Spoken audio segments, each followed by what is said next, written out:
Good morning and good luck. Welcome back to Good Luck with Gino. I'm your host, Gino. And guys, we've got a special guest for you today, don't we? Now, again, normally it's the one-man band, but today we brought on my dear friend, Tiffany Red. Now, Tiffany is a Grammy Award-winning songwriter, hit maker, activist, many other hats that she wears. I'll let her tell you a little bit about herself. Tiffany, you want to kind of tell the good people a little bit about yourself? You're fucking amazing at this. Am I? Yes. It's only episode 9. You think I've been doing this my whole You're life. so amazing at that. Stop. Go ahead. Continue. Okay, so I'm telling you about myself. So what I do? Yeah, like, do a little name dropping, brag about yourself a little bit. Okay. So I have been a professional songwriter for 15 plus years. I am 2 times Grammy nominated, 1 win. I have, let me see, what's my biggest record? Zendaya, Replay. Banger. Yeah, that record changed. It's a banger. Yeah, it changed my world. But I have worked with Zendaya, Jason Derulo, Cassie, Tamar Braxton, Jennifer Hudson, which is who I won the Grammy for. Who else? I'm doing this is always like Everybody. Right. We've worked with everybody. I've worked with a lot of people. I've worked on television. I wrote a lot of music for that show Empire on Fox. I wrote for Star, which was so fun. Yeah. That's awesome. You mentioned how the Zendaya song changed your life. Yeah. How would you say it changed it? Because I think it's important for a lot of people listening that are like aspiring songwriters or producers or whatever they're in entertainment. Yeah. There is usually a catalyst and like one defining moment where you kind of transition from this is what I want to do, this is what I want to do, to like, oh, this is what I do. Or, I did that. Oh, I did that. Yeah. And now I get to do this. Yeah. Yeah. Well, so Replay was my first record that was like big on the radio. It was my first like Hot 100 record. It was my first, it was just the first time for all of that. And at that time, I was working really close with Zendaya. That was one of 3 songs that I had on that project. So I was with her a lot around that time. So I got to like really be a part of the process of like, you know what I mean? I really got to be more a part of the process. Yeah. And yeah, I mean, there's nothing like hearing your song on the radio ever. And I mean, it was on the radio. It plays to this day, plays in a bunch of stores it just was everywhere. And I feel like when what you make is everywhere, it's life-changing. Like beyond like money, I made really great money off that song as well. Because that was before streaming took over. Yeah, we'll talk about that. Don't worry. Yeah, but it's 3 times platinum. And yeah, I made that good sales money, radio money. And so financially, I mean, that record recouped my publishing deal in like 2 checks. Yeah, radio money. That's like to me, that's life-changing. It's like when one song, I've been doing I'm signed for however long, I've been doing songs, and I write this one song and my shit is recouped in 2 checks is like, what? Yeah. Life-changing. Yeah. And I think that's a good thing for a lot of people to know. A lot of people don't know that radio is how you make most of your money in music, especially now, which again, we'll get into. But and it's so good.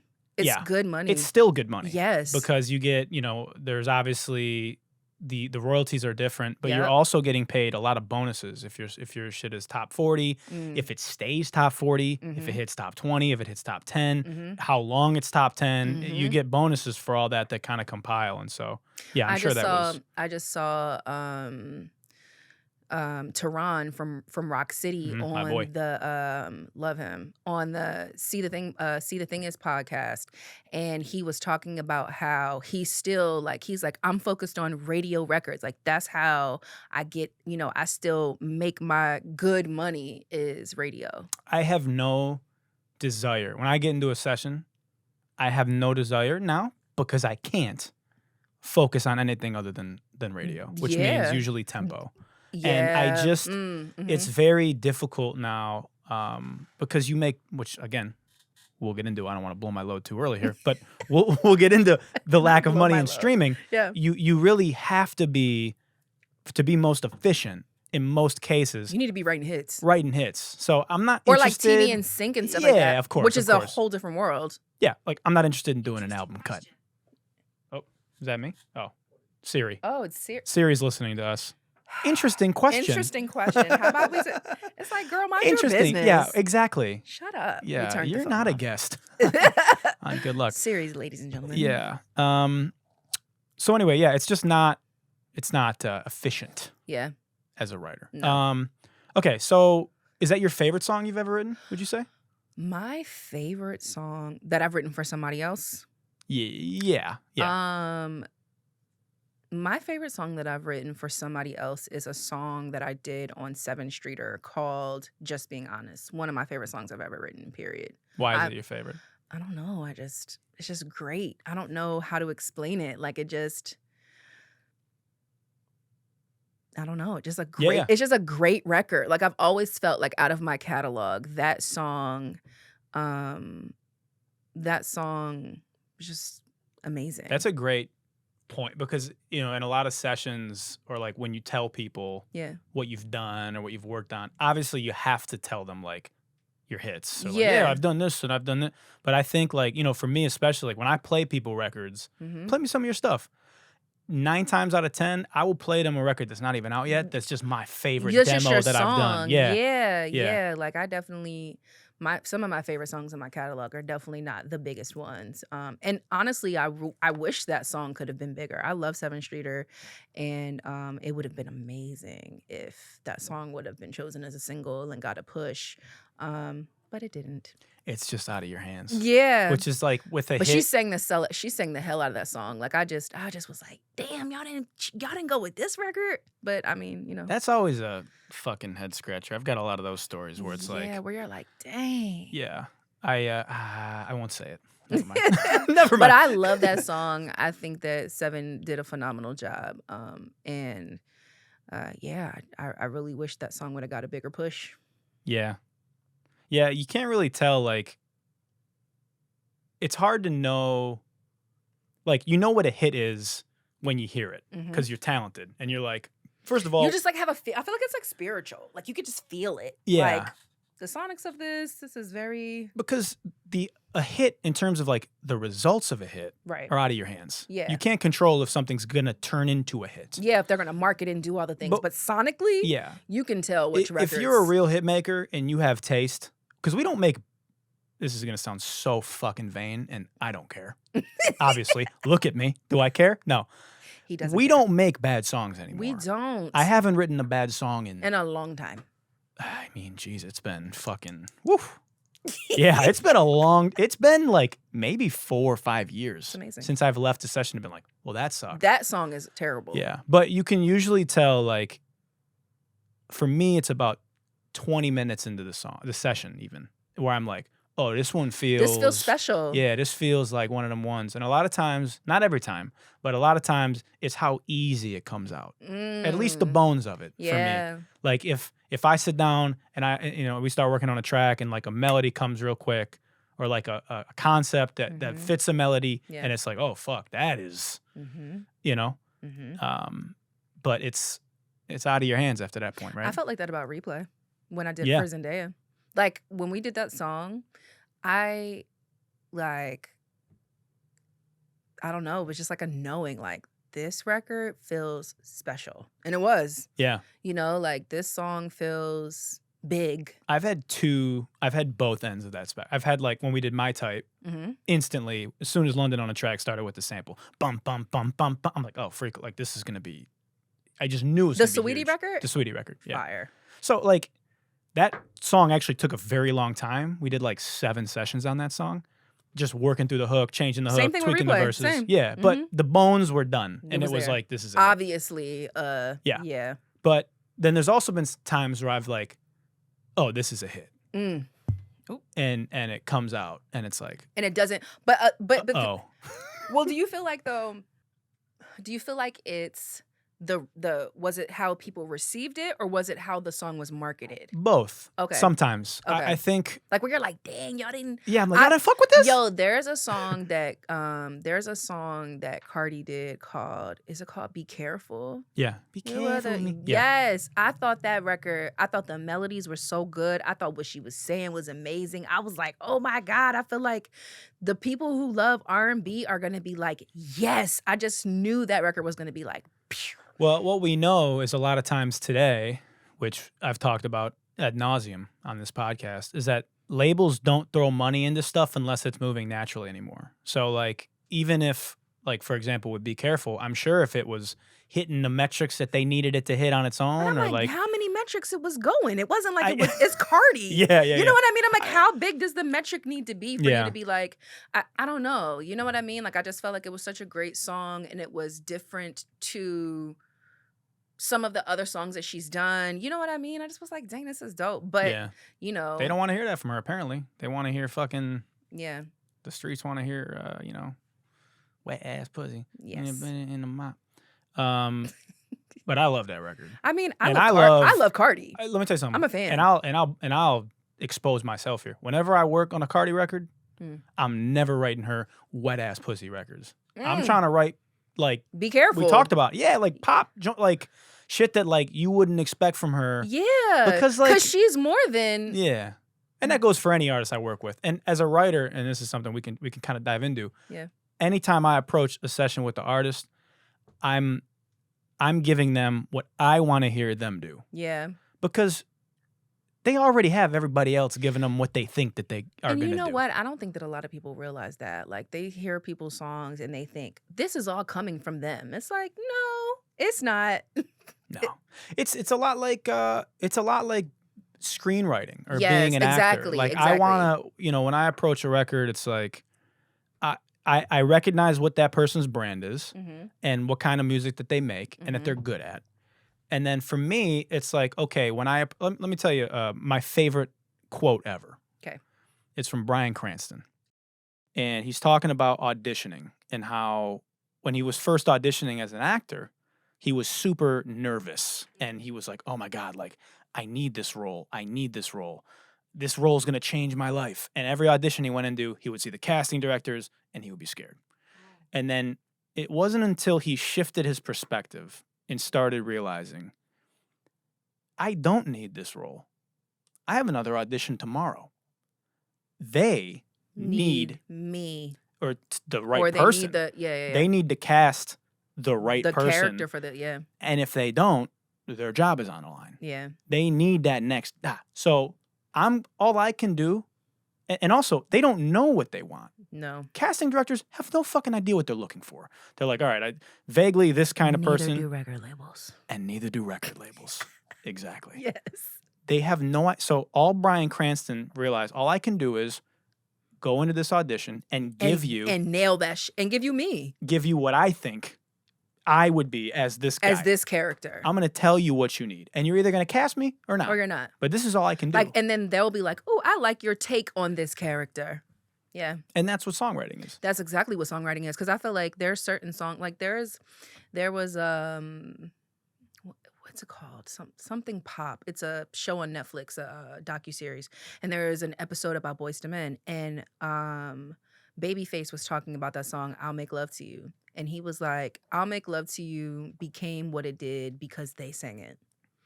And I thought, damn, that is so real. Like, I feel like there's some artists whose brand, like, I love that you said that. Because, I mean, artists, especially now, are a brand. Yeah. And an image, they've always been an image. But, there's a brand, a narrative. And so certain things might not work on them, not because they're not great at it, but because their brand doesn't market that or sell that. That's not the audience or whatever. And so you can have a hit, but the hardest part is getting that hit on the right artist to help make it that. Because in my opinion, this isn't even my opinion. This is just the way it is. A star is somebody who can take something and bring it to life. Absolutely. All I can do is write you a great They're a record. vessel. Yeah. But all vessels are not created equal. Correct. And I think, again, a lot of people hear that artists don't write their own songs most of the time, and they're like, oh, talentless. I can't believe It's it. like, what? Do you know how hard it is to bring something to life? Yeah. Because if To I be drop a entertaining? song, if I drop if I drop like a certain pop record, I have a good voice, I have a cool tone, Mhm. but like I'm not gonna do what Maroon 5 can do with it. Well, because Or- Maroon 5 has the platform, the Yeah. fan base, the this, the that. You know what I mean? Yeah. It's just like, but I think it's also beyond the platform. It's like, is the record right for them? Yeah. Because you could take that same record and give it to another artist whose platform could be bigger and it still not work because, like, to your point about the Be Careful record, the fans didn't want to hear that from them. Not Yeah. because the record's not dope. It's like, And it did good. It because did. It's Cardi. So of course it's gonna Absolutely. do good. But it but it didn't do WAP. crush. Yeah, it didn't do what some Yeah. of her other records did, and I felt like it was a great enough record for it to have done that, you know? But okay. So I'm talking about that song like I got some fucking publishing Yeah. on it. And I don't. I we need just to push that record. I'm just a fan of the I don't even know who wrote it, but I'm just Yeah. a fan of that record. Yeah. So all right. So you're having success. Let's go back in time. You're having success. Yeah. You know, you have the big Zendaya record. You're fucking doing this. You're doing this. At what point did you realize, oh, the system is kind of fucking broken as a songwriter? Like, was there a defining moment, or was it just Yes, moments? There was a defining moment. So here's the thing, like, not that the system wasn't broken when I got into it, but I'm 36 years old. I started music in 2007 professionally. I did my first publishing deal in 2008. So that's 15 plus years. So like, I was around when, like I said, I made money off Replay because it was a radio record and because it sold. It went platinum sales on iTunes and whatever. You know what I mean? So it was like, I realized the difference because I was a part of the industry before it changed. I was in the tail end of it before it changed. And so when I wrote my next hit, which was a K-pop record called Boss on NCT, my expectation was the same checks as my Zendaya checks. So when those checks didn't come, I was like, hold on, the numbers look the same. The spins are similar. It's their biggest song of all time. Like, you know, we talking hundreds and hundreds of millions of spins and shit like that. And so I just was like, where's my money? Yeah. You know, like, where is this right? where's my like I just was like, I remember I did I got out of my publishing deal in 2016, I think. And I did a publishing deal with a company called Echo in Korea, specifically for my K-pop stuff, because I was doing a lot of K-pop. And I didn't take a big check because I was like, oh, this will probably recoup in one check, like how I was expecting the same thing. And I did it because I knew that record was about to come out. So it was very intentional. Yeah. So I'm like, all right, I'll, take 20,000. That shit'll recoup and whatever. That shit is still not recouped. 20, wow. I took 20, maybe 22. The record dropped 2018. That deal is not recouped. I think it might be like under $2,000 left. Yeah. Now maybe. Do you have a buyout clause? I don't know, but I'm not. Fuck that. Yeah. Fuck them. Y'all going. My shit Yeah. gonna be unrecouped, and I'm gonna owe you money until you go get my money. Like, nah, fuck that. I'm Love not buying shit out. I don't care. But I mean, the whole K-pop stuff is the beginning of me speaking out. And I said very clearly back when I spoke out in 2020, like, never going to Korea again to write K-pop. I don't give a shit about that publishing deal. If that deal never recouped again, it's like, oh well. Yeah. We said that at the same time. That was like we planned that. Yeah. We planned that. Oh well. Whoops. Oops.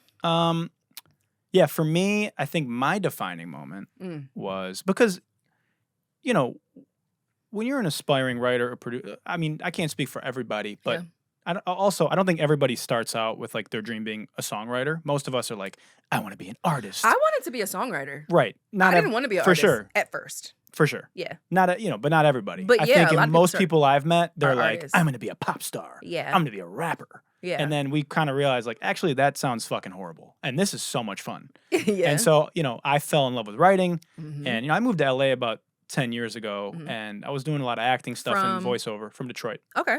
And my your dreams are like, I want to be in the music business. I want to be in the film business. Da-da-da-da. And you start having these things of success, and you're like, oh fuck, I'm in the room with Yeah. I'm meeting with Warner, and I'm in the room at Def Jam. Big time. Yeah. Yep. And this is fucking sick. This is amazing. And then you have a hit, and they have a couple hits, and you're like, oh my God, this is great. And for me, it was when I wrote My Type, Mm-hmm. because here I am with a #1 radio record Yeah. on Rhythmic and Urban, Yeah. and it's everywhere, and it's Mhm. the song of the fucking summer, and I get my statements back, And you're like, what the and fuck I'm is like, this doesn't even cover my rent for the summer. it's the song of the summer and it doesn't cover your rent How for the the summer. fuck? Flip the table. Yeah, how the fuck am I What? at the club and it's 1:30 And the girls is like yeah, shaking booty, everywhere. people throwing money. I'm not getting any of it. It's not landing in my Yeah, lap. It's just falling in front of me. I see the money. That's the part that enrages me. yeah, Because when you see everybody else making money off of the thing, yeah. like, because I was like, we made this. I know. But the people who made the can, who wrote the words on the can, who did all that shit on the can is making money. But the person who put this tab up here is like, you're not getting paid. What? Yeah, it's crazy. for me, you know, initially, your first reaction is like, oh, okay, well, all right, well, I'll just, okay. Maybe another check will come in. Yeah, and like maybe, well, because it takes time. like a year plus to get actually paid. Get your for real, like the meat and potatoes of the check. Because it's not like, you know, a song is making a whole lot of money consistently the whole time. It goes up Mm-hmm. and then it goes down. So you go to that peak. But when you get to the peak and it's like, And then there's sinks. it's not, well, and then you're like, yeah. but it's not peaking. Yeah. Where's the peak money? Because I wasn't in the business, but I also, at the time, but like, I was following music at the time when you first started, and people were making fucking money. When I got into the game, people were fucking paid off this shit. People were writing like an album cut on like a Celine Dion album and were making millions, buying houses. homes. Yes. Yeah, like, oh, I get the beachfront But property. that's in why Malibu. I'm so outraged, because it's like, I mean, when I first started, I started with a production company called The Underdogs. And The Underdogs, I mean, they've did some of my favorite music. And not all of the records were singles. Like, they had some of the coldest album cuts in the game. And they were paying for that expensive ass studio that we were in. You know what I mean? It's like, I've seen the results of album cuts, of records that weren't #1, that didn't have to, it wasn't about the song being #1 for somebody to make money. Well, let's talk math, because back in the day, the reason is, you know, they're selling CDs for exactly, facts. $20, $25 a pop. Yeah. And you're getting mechanical. You're Yeah, getting it's different. fucking It was bread. different. And even on iTunes, when iTunes first came out, they're selling songs for $1. Yeah. So when you sell, and ringtones and fucking everything else, and It wasn't people were that making damn- money. That damn subscriptions, them subscriptions just demolished everything. Because now you make per million streams. And there's a lot of, here's another thing. There's a lot of graphs going around yeah. in charts Yeah. where it's like, per million streams, it only generates $4,000 in revenue. But what people don't realize is that's total revenue. Yeah. That's not publishing revenue. That's the whole stream. That's That's the the whole whole- pie. And that's going to The label. Yeah. We're making about, They make 52 to 57% of streaming income. We make 15.1% in the That's right. US. so, DSPs makes 27 point, I think it's 9 or 27.1 to 32. yeah.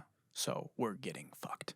Yeah. So mathematically speaking, And if you think about it, if you got samples, you got hella people on the song, so like you're every splitting. song nowadays. Yeah, nowadays it's like a fucking school bus of people. I'm like, why are there so many? When I was coming up, it wasn't like that. Like, it wasn't, damn, I sound old. When I was coming up, but, well, and also, I don't play that shit. Like, I mean, I don't write like that anymore, but when I did, I rarely was co-writing. A lot of shit I was doing, like, especially towards the end. I was like, and if it was somebody in the room, it was just 1 or 2 of us. It wasn't So 16 of us. I love co-writing.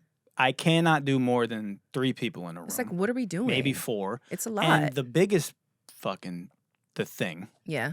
is that after the record's out or done, Amnesia. well, or I'm getting hey, it's your attorney. Just so you know, we got an updated split sheet back, and Uh-huh. the A&R wants this, the loop maker wants this, the fucking manager who was in The the room artist wants this, wants and this. and the artist wants even splits for cutting the song. we've never even met. Yeah, we can jump. I mean, I'll sit on this fuck. I'll ruin every relationship I have in music if we go into this. But You know what I'm saying? It's let me like take a cold, long drink of my liquid death water. yeah, it's just like the thing is it's really shitty because the thing is it's like there's only but so much pie. So when you split it up that much, there's just a crumb left, and Yeah. everybody is fighting for the crumb. So speaking of fighting, let's transition Okay, into what did you do to fix it? So you started the 100%ers. I did. And I want to talk about the 100%ers because Okay. it's been on my radar for a while because me and a few other people were the only people that I knew that were actually fucking speaking out about this and going on like PR runs and talking to publications and being like, this is fucked, this is fucked, this is fucked. I don't care what bridges I burn. And when I heard about the 100%ers and started seeing your content, I was like, fuck yeah. I felt like I was about to ram my head through a fucking brick wall. I was so stoked. I feel like me and you are very similar when it comes to like yeah. I said what I said, whatever. Yeah. Yes. And unfortunately, again, where the fuck is everybody else? You know what? Because every session I'm in, Tiff, every session Are they I'm all in, complaining? the first 15 minutes. It's so annoying when I tell you I was just talking to our managing director, Maria Lyons. Hey, Maria. I was talking to her yesterday, and I was just like, I mean, I go through this every single time we do something lit. Anytime we're in the press or, you know, something trends or I'm on, you know, whatever, everyone's like, da-da-da-da-da-da-da. And I'm just like, get out of my comments and get in these streets. Get out of my comments and sign a petition. Get out of my comments and make a donation so that so many people are like, stay in the fight. How am I going to stay in the fight if you don't show up? Yeah. Like, it can't be me, you, and Ray calling out. Yeah, it's not enough There's people. like 10 to 15. But so let me ask you this. like it's my podcast. Yeah. No. What are the songwriters saying when you're coming into the studio? Because I'm sure they want to talk to you because you're outspoken about it. Yeah, I mean, and again, I will say a lot of the writers I work with are vocal. So like, and that's intentional because the people that I surround myself with are people who are down to fucking do, you know what I mean? Yeah, who stand for stuff. Yeah, but not everybody, and I think a lot of it is, you know, not everybody is down to be a fucking martyr, and that's fine. I think we don't need everybody to be. I think a lot of it is they don't know where to like throw their efforts. And I think that's and what we're going to talk about here is like we now are at a point where it's being talked about a lot. Cause see, I don't buy that. I don't buy they don't know where to throw their efforts. Like, throw your shit over here. Right. I'm right here. Like you're in my DMs. Everyone's like 100%, 100%. Where do you mean you don't know where to throw your efforts? Yeah. Yeah, or at least like post about it. That's what I'm saying. You know, but this is what I'm saying. I felt my thing is like everyone doesn't have to show up how me and you show up. Right. That's what I mean. It's like show up in your own voice. So if it's donating, if it's buying merch, if it's sharing a post, if it's signing a petition, if it's saying no in a session, if it's educating people, it's doing something, not just staring at your phone and chiming in when something is lit. Yeah. And not doing anything. Like, it's like a movement requires movement. I just think it's crazy, like, you know, with what Ray has come out and say. And, you know, Ray is a writer first. Yeah. She was a writer before she was an artist, which is, again, the case for a lot of artists. But this is what I'm saying, though. Yeah. When I'm talking to, there's so many artists that I talk to who were songwriters prior to, where I'm just like, your entire shit started being a songwriter. So for you to look the other way and act like you don't see this when you understand because it's been your own personal experience, or these are your homies that are going through this shit that you're just like, damn, that's fucked up, but I'm not going to say anything because I don't want my shit to get fucked up. Yeah. Is this fucking your shit up? So, no. Okay. Are you losing any relationships or sessions? And you know what's funny? I'm so glad you brought that up. Because so many people are like, oh, this is going to fuck my shit up. I'm like, you got a whole fucking podcast and you be going in. So, yeah. What's so funny is, here's the thing that people don't realize. All the relationships they're worried about burning, most of those people are on board already. Like, the people at the label and, like, A&Rs and executives are like, I agree. But the thing we agree. But it's like if you don't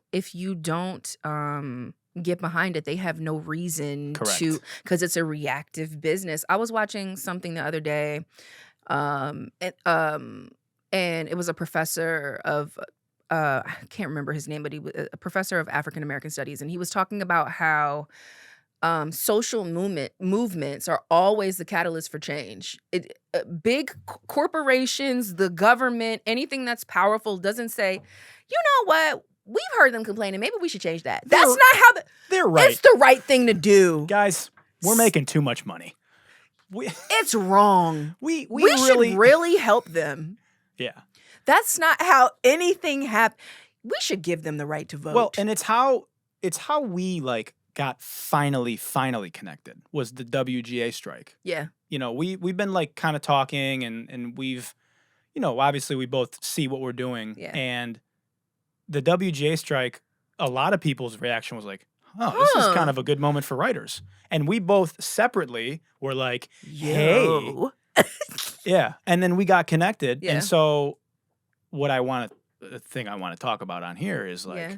is that something like, is a strike, A, do you think a strike will be possible? B, do you think it's going to be effective? And C, how do we go about doing that? Okay, so I think that a strike would be possible if it was funded. So the WGA has a $20 million financial aid fund for the writers who were on strike.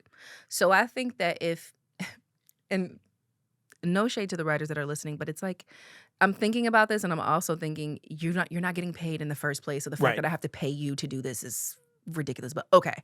So I think that if we were able to, like, my dream is to be able to pull people out of sessions, to be like, here's $10,000. Say no. You're not doing that, camp. And your $10,000 is more money than you were ever going to make off that song. Yeah. I mean, that's the thing. It's like the difference between a Writers Guild strike and a songwriter strike is they're getting paid. Like We don't even get paid. what So are I'm like, you- what are you scared of? What are you But I missing think, by? yeah, well, the thing is they're missing the possibility. Because Yeah. that's the thing. We're also this dream that one day we'll get in the studio with whoever the hell, you know? And you might get in the studio. But like, if you're a songwriter, 9 times out of 10, the only thing that you're not only offered but able to negotiate is publishing. And publishing is a dwindling royalty stream. Like, that's the bottom line. So it's like, if we don't pivot, we need to pivot from publishing. Yeah. Like, So great transition. What are we asking for? Because a lot of people have no idea how the songwriting business works. Yeah. So let me break it down for you back home. You don't get paid for sessions. You don't have any per diem. You pay for your own lunch. You pay for your own parking.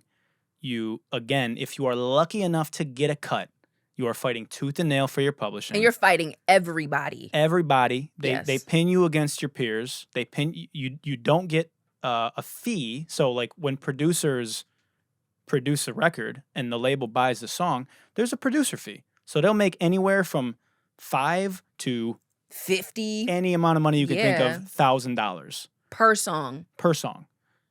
When my fight really started was Mm. when I started asking for a fee. Yeah. Because the responses that I started getting from A&Rs who I've made them look really fucking good Mm-hmm. by delivering them hit records. Mm-hmm. And the response is, we don't pay writers. Sorry, we don't really. And I'm like, Do you work for free? and I'm sorry. also, here's the other thing. They do pay writers sometimes. Thank you. They- That's not true. Yeah, it's not true. It's not true. If you're John Bellion, If you're if an you're- elite songwriter, if you're them, Yes. they'll pay you. I really want to say something. I will not use names. Was in a session, and this isn't a shot at the A&R anyway, but was in a session Mhm. that I was not being paid for. That I was called in at 11 p.m. I can't stand when they do shit like that. So disrespectful. Well, just no call, considering for which. Here's the thing. Again, sure. Like I'm not. It's songwriting. You get called in at all hours of the fucking night. But for me, it's like. And then he plays me a song that the artist has cut or is thinking of cutting, Uh-huh. and it's from a huge writer, Uh-huh. and he lets out. It's on hold, and they have a Holding fee. Oh. $1,000 hold fee. Holding fee, yeah. Holding fee. Yeah, let's talk about it. It's like, Which, good. for them, But that should be the case for everyone. Elitism. And to some extent. Like, so, and I'm glad we brought this up too, because you've talked about it and I've talked about it. Yeah. We're not saying that there should be like a fixed, everybody should get a shitload of money fee. It's negotiable. Yeah, but But there needs entry to level, be, there needs to be levels to this shit. It needs to be levels. There's no, I think that it's just, we're providing a service like any other service. So if you got a plumber to come fix your shit, you're going to negotiate with them for their price for their services. Now, the thing is that's different from us and the plumber, obviously, is intellectual property because we're creating something. But money from your intellectual property and money from your services are two different income streams. But everyone who writes the songs are not privy to being able to even negotiate that type of business. It's like, I don't know. It drives me crazy. And when I think about the songwriters who are making money, like, oh my God, I mean, I be talking to legends and they're like, zip. And I'm just like, you're you. If you aren't going to say something. yeah. And they're just like, yeah, it's really fucked up. Yeah, it's just really fucked up. Sucks Tiff. for you guys. And I just am like, you lucky I don't get on here and say your name. Yeah. Now here's the thing. So you're not really writing anymore, you're saying. No, I stopped writing in 2020. I am still writing. Okay. But I'm getting a fucking fee. Period. And I'm not showing up. The only time I'm doing a session that I'm not getting a fee is if I'm getting a beautiful amount of points on the record because they don't have the budget. Yeah. Or it's somebody that I know personally. Yeah. Or something you want. It's your choices. But if I'm getting called in by a label, and also, I vocal produce. Yeah. I do a lot of different things too. But it's if I'm not getting paid respectfully, I don't need to do the session. It's a job. Because and this is really, it's trickling down to everybody. Because what's happening is a lot of the writers who are prolific and great are like, fuck this. Yeah. And they're either going to sync, where you actually make money. Or they become an artist. Or they get into tech, like I have, and Web3. Yeah. And where you can actually make money and be paid for your creative input, right? Yes. And so I guess, like, just to kind of button this point up, not everybody either has the credits or like the leverage, or also just like, and this is like, I'm being polite when I say this, like the gall to be like, Facts. I'm not doing a session then. Oh, you're not going to pay me and give me a point minimum on the record? I'm not going to do the session. What I want people to understand is that is business. Yeah. In every business. When it's time to talk about money, that's the energy, no matter where you're at. And so it's like, it's unfortunate because songwriters have not been educated on how to do any of that shit. Negotiating is not the same thing as writing a song. Talking numbers, that gall you're talking about, the confidence, and also the ability to say no. Yeah. You know what I mean? Like, because really, for people who don't have a lot of other options or don't have money or don't I can be like, no, and it's not going to affect my bottom line. Yeah. You know what I mean? Where the business has been feeding off of the people that just want an opportunity. You know what I always say? Yep. I'm happy to be here, but I'm not a happy to be here motherfucker. Period. Yeah. You know what I'm saying? Where you're not going to take it. But that's America, though. I know. America, and it's capitalism. It's like, how do I get the most for the least? Exploit people who don't have shit. Explore people who don't have. It's harder for you to come for me. I have a foundation. I have parents. I have a support system. Yeah.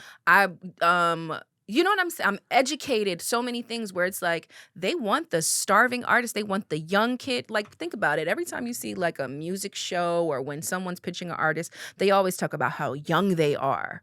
Why you want to talk about somebody being young? Because when you're young, you don't know as much. It's easier to sell someone a dream to be like, yeah, I'm going to give you this and it's going to be like that. And you're like, yeah. And I'm saying that because I was young when I started this shit. I know. I watched. Yeah. I've witnessed it and been through it. And it's every industry, though. Yeah, that's what I'm saying. But here's the difference. Yeah. The NFL, same thing. Yeah. Young player. You know, and it's the job of the organization, the job of the label, the job of the movie studio, Corporate. the job of corporate Yes. to do that in capitalism. Greed. Squeeze as hard as you can. And it's our job to negotiate. And the difference between songwriters and screenwriters and athletes, they have unions. Yes. The NFL Players Union, the Yes. NBA Players Union. Yes. The WGA for screenwriters. Oh, I'm so excited. We're about to talk about this. I talked about this on a previous episode. We can't unionize, right? We don't have unionize up until. So it's not that we can't unionize. That is, in my opinion, I feel like it's a bit of rhetoric at this point. Because the reality is like, so, okay, I remember maybe a year ago having a meeting with someone from the WGA, and we were talking about when screenwriters first unionized. And the thing is the only thing that's standing in the way of us being able to unionize is our ownership in the song. Because the reality is the part of the song that we own has no leverage, doesn't make any money, has no say-so. The moment that the record label buys the song from the producer, they own it, not us, right? So if we were to, because this is what they did. They gave up their ownership of the copyright of the screenplays they were writing in exchange for a residual and fees. So if we were to give up publishing to be like, fine, this shit ain't making any money anyway, take publishing. What we'll do is we'll negotiate a new revenue off the whole pie. Fuck this 15. Let's talk about, because this is just my theory.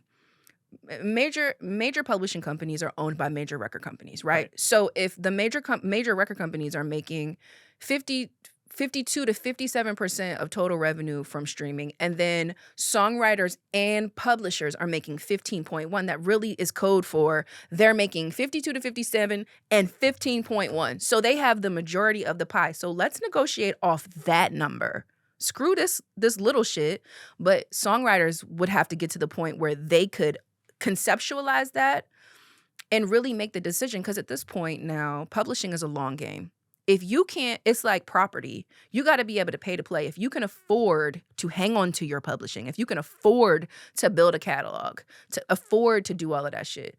But if we were to unionize and to forego our publishing in exchange for a new revenue stream that was negotiated, and we became employees, we could unionize. Also, the last time that anyone tried to unionize was in 1984. Neither of us were even fucking born. Like, I think it's time to try again. And I think, again, just to end this, it's, the antitrust laws are the issue, and they're the big scary monster. But it's like, what are they gonna do? Arrest you? I Yeah. had this conversation. I was just like, yo, like all that shit is, like I said, it's fucking rhetoric. The bottom line is, the way that you start a union is you get a bunch of people to sign union authorization cards, and then you take it to the National Labor Relations Board, and they decide, not the record labels, not your publisher, not anybody in the music business, the government. And the thing is songwriters are classified as independent contractors, but we do not have the rights of independent contractors. We are denied the right to exercise when you're an independent contractor, it is your right to negotiate. We don't get to negotiate. It's our right to have a service fee and to be paid for our intellectual property. We don't have that. We don't have, you know what I mean? And so I think it's time.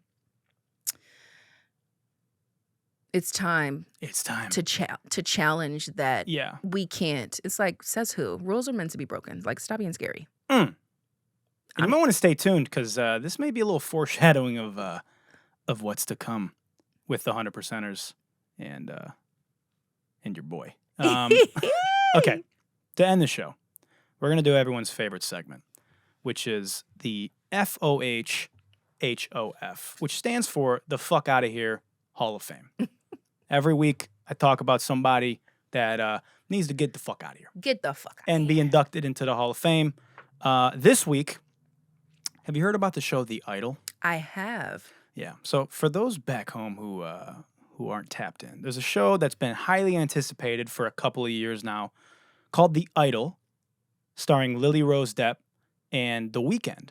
And it's about an over-sexualized pop star who has fallen in love with this cult leader, self-help guru, The Weeknd. And yeah, it's been highly anticipated, and it just premiered at Cannes, 2 of the episodes to critics, and it is getting ripped to fucking shreds. It's getting eviscerated. Yikes. There's been reports over the past few months, if anybody's seen them, where, the Rolling Stone dropped a scathing article about how the show has like turned twisted and dark and taken a whole different shape than when it started. The original director, whose name I want to get right, Amy Seimetz, anyway, was supposed to direct all 6 episodes. She quit because of creative differences with Sam Levinson, who is the co-creator of the show and also the creator and writer of Euphoria.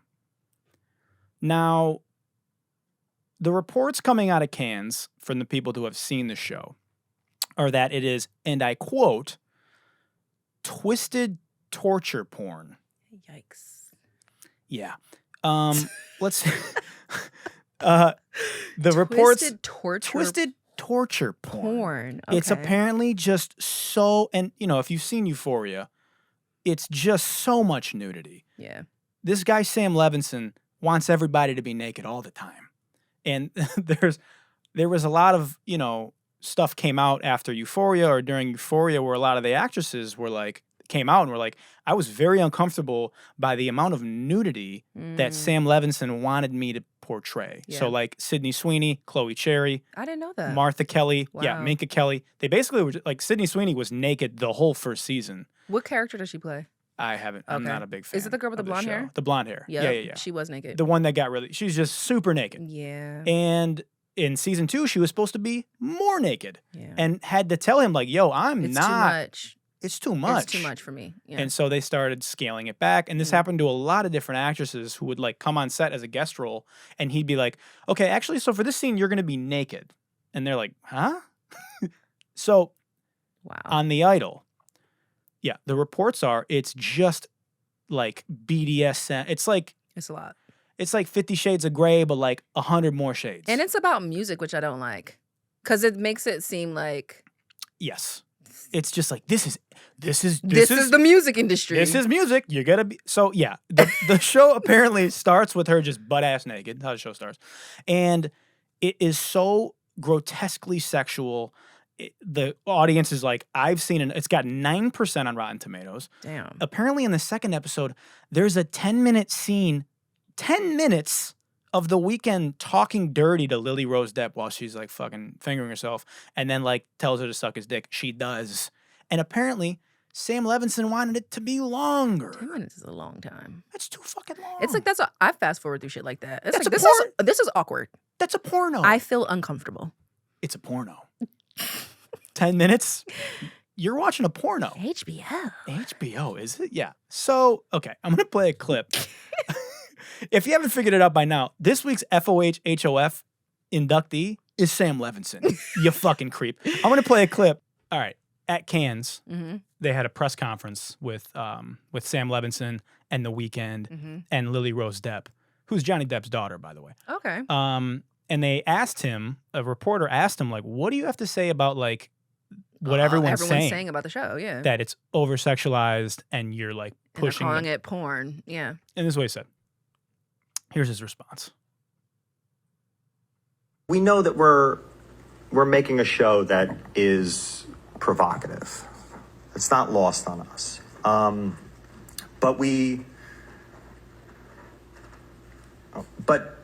think, Struggling? Thinking? it's an odd one because in some ways that Doesn't know where he's going. when my wife read me the article, I looked at her and I I just said, I think we're about to have the biggest show of the summer. I'm so sick of the word provocative. Is it provocative? Like, that's over you. It's like, come on. First of all, started that sentence, had no idea where he was going. I don't think he did either. It was just like searching for it for a minute. Sometimes I really wish people would just fucking shoot it straight. I mean, at the end, he did. He said, "This is gonna be great." It just doesn't even give a shit. You nailed it. It's. I'm so sick of people thinking that just because it's provocative and it's sexual, that it's art. And that it's going to be massive. It's going to be big. It's like... Well, it is going to be big because everyone's going to be making fun of it. And he doesn't care. It's like, get it however you get it. It's just, we have to wrap here, but I want to talk about, like, the last thing I want to talk about, the oversexualization of everything and how people think that it's art.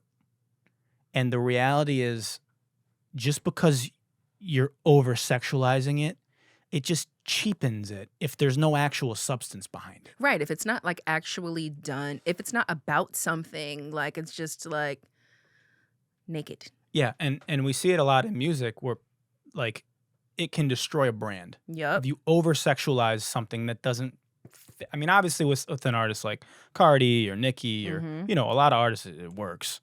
But I think a lot of artists, and I can just say this as a woman, like, I think that, a lot of artists feel like that's the only way it's going to work. And you're pushed in that direction. Like, take this off, people, how you're styled, people's vision for you is always provocative. It's like, is it provocative? Is that what that is? Or is this hypersexual? And I think that there's some people who are genuinely hypersexual. And if that's who you are, then lit, do your thing. But I think to feel like I have to do this, I really think that a lot of girls are doing that. I don't think that a lot of these girls are about what they're saying. I don't think that, like, even like, I was thinking about Meg Thee Stallion. People say all that shit. Meg is somebody's girlfriend. She's not out here. Her and Party, I don't know her, but you can obviously see they're probably laid up somewhere doing girlfriend-boyfriend shit, not doing everything that she's saying in her songs. Not it being that narrative constantly, but I think that, like, it's the narrative that's pushed, and unfortunately, it's the narrative that people respond to. Yeah. It's like, yes! And it's like, I feel like I struggle with, like, people saying, it's empowering. I feel like I said, there are people who are genuinely hypersexual, and I feel like to walk in who you really are is empowering. Yes. But if you are doing it because you feel like this is what you have to do, that's not empowering at all. That makes you feel pretty small, actually. It makes you feel like you're not being yourself. It makes you feel uncomfortable. It makes you feel, and so I think it's unfortunate because it's like, to circle back to the show or the film or whatever it is, it's a show? Show. Yeah. That narrative is constantly perpetuated. That's what it is. That's how it is. We start off and she's butt-ass naked. Yeah, that's just sex, drugs, and rock and roll. Yeah. It's like no one's fucking living like that 24/7. Like, that's just some... And I think the show, and I don't know, but I feel like the show, the idea was to highlight and be a parody of, like... Of the music business. Of that. Yeah. And you're right that, like, a lot of times you are pushed in that direction. But it ended up, it looks like becoming a parody of itself, and in a way is kind of falling victim to the trap of what we're talking about, which is by over-sexualizing, it just kind of boxes itself in and it loses the... Well, and then it makes it so that that's all it's about. I think that if it's actual, real, like, have you seen Janelle Monáe's new video? Yes. That is artistic. Yes. The song and her I just watched her interview on IRL, Angie Martinez's podcast. And when you hear her mission, her reason, she's so intentional. You can see it. It's not just like, oh, she just out here with her titties out. Nah, she's out here talking about some real shit. Yeah. And taking up space for her community, and like I said, doing things intentionally. It's not just like ass. I mean, it's that too. It's ass. Yeah, but it's tell, ass with it. You could tell exactly. You can tell. You could tell that it was like, this was well thought out. This was planned. It was fucking dope. It was beautiful. It wasn't just like, porn, and no shade to porn because it's its Yeah. own thing too. No, fuck Like, yeah. hey, do your thing. Sex workers. We love sex workers. Yes, get it how you live. But I think, but don't like porn and music and film are all three different things. So it's like, but and even if you, here's the last thing. Even if you do it, yeah, you know, like if you did a, like, I'm like trying to like walk around. yeah, I know. Even if you do it, yeah, you know, there is a nuance to it. Yeah. And I think what you're seeing here and you see with a lot of stars in music is that there's not nuance to that's it. what I'm saying. There's And no they just- intention. That's what I'm yeah. saying with the Janelle Monáe thing. There's clear intention. You exactly. can tell. It's not just I'm just out here and I don't give a fuck and you know whatever. Like even like City Girls. That's really them. Yeah. Young Miami is being herself, and that's why it works. It's, you know what I'm saying? It's not just like she loved throwing ass because that's what she does. It's not like I'm throwing ass because I'm being told to do this. No, it's like, nah, I'm in the kitchen twerking with my homegirls. This is what I do. Right. And I feel like that's different than and the way that we treat it is what makes it hypersexual. Yeah. I think, again, and the reason that Sam here is our FOH HOF of the week, he just, Do better. Be more intentional. like you're just like, you're lacking the artistic nuance and you're just like, make them naked. And yeah, fuck out of here. So, yeah. we can do a whole, I would love to do a whole episode talking about the oversexualization I would of too. stars. I would so love to yeah, do that. maybe you come back. Yes. Because obviously would value your perspective as a woman. The last thing we need is a cis white male like, let me tell you about sexualization of women and how, you know. Thank you for coming on. Thank you for having me. What a fucking blast. Hell yeah. And yeah, keep an eye on the 100%ers and Tiffany and the mobilization of this movement. Yes. Because it's coming. It's going down. Yeah, it's going down, and we'll have some updates about that. I want to soon. say, if you follow me or if you don't follow me, there is a link in my bio and a link in the 100%ers bio. Donate to the Pay Songwriters campaign. Look in the camera. Let 'em know. Donate to the Pay Songwriters campaign. If you are a fan, if you love your songs, if you shaking your ass on TikTok, please donate to the Pay Songwriters campaign so that we can help get the message out to the general public about what's going on with songwriters. Thank you for coming on. What a blast. Guys, we'll see you next week.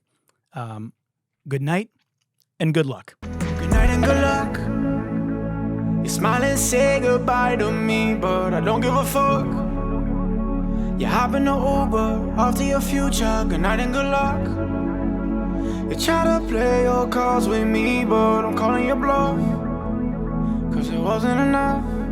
Night and good luck.